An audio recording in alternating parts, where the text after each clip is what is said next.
পেরেক ফেলে রেখে গেছে।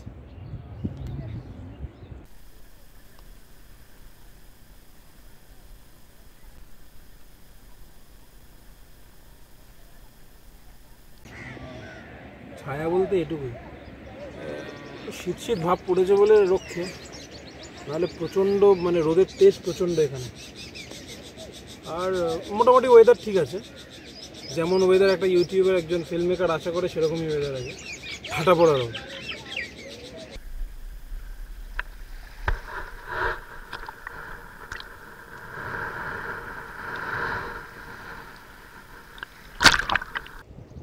এটা দিয়েছিল আমাকে কালিম্পংয়ের যে কাঞ্চনডাঙ্গা ডেলো হোমস্টে, সেখান থেকে।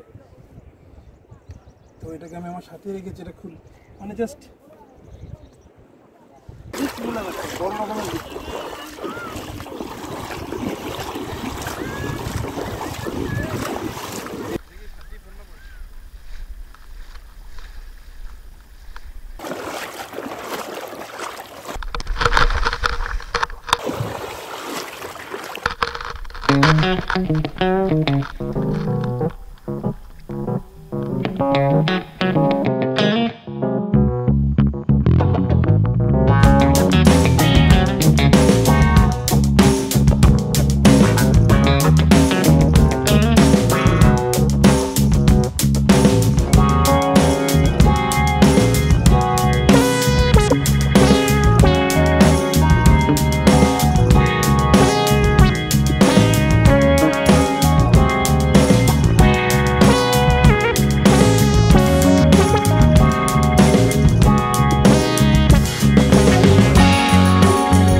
এই চালের ভাত লেগে আছে।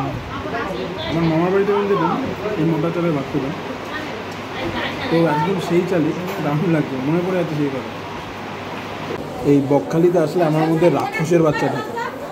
এর আগের বার যখন দীপার আমি আর পার্থদা এসেছিলাম, তখন এখানে এই আশেপাশে কোনো একটা দোকান দিয়ে খেয়েছিলাম ডিম ভাত। তো বন্ধুরা, এখান থেকে এখন চলেছি ফ্রেজারগঞ্জের উদ্দেশ্যে। আর দুপুরের খাওয়া দাওয়াটা বেশ ফাটাফাটি হয়েছে, ফাটাফাটি। আর এখান থেকে বেশি দূরে নয়,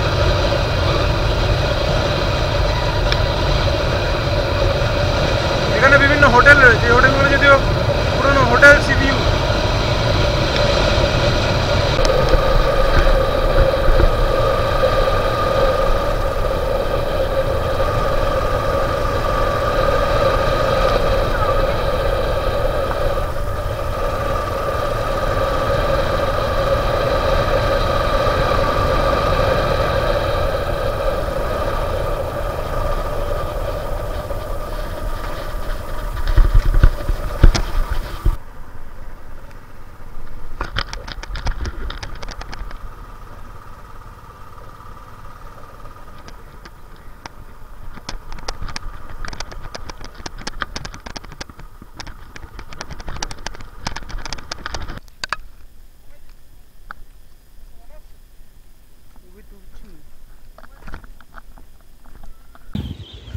ফ্রেজারগঞ্জে আছি এখন, আর দুপুরের খাওয়া দাওয়াটা ফাটাফাটি হয়েছে। আর পিছনে এগুলো দেখছি, এগুলো হচ্ছে উইন্ড টারবাইন, মানে হাওয়ায় যখন সমুদ্রে প্রচণ্ড হাওয়া হয় তখন এগুলো ঘুরবে আর ইলেকট্রিসিটি উৎপন্ন করবে। আমি জানি না যে এগুলো এখন কাজ করে না, এগুলো এখন খারাপ হয়ে গেছে। বাট যাই হোক, এটা একটা খুব সুন্দর ইনিশিয়েটিভ ছিল।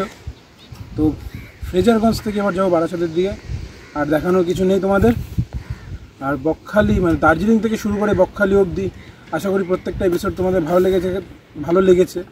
আর যদি এই ভিডিওটাও তোমাদের ভালো লেগে থাকে তাহলে অবশ্যই লাইক করো, শেয়ার করো, আর যারা নতুন তারা প্লিজ সাবস্ক্রাইব করো। Keep loving, keep supporting.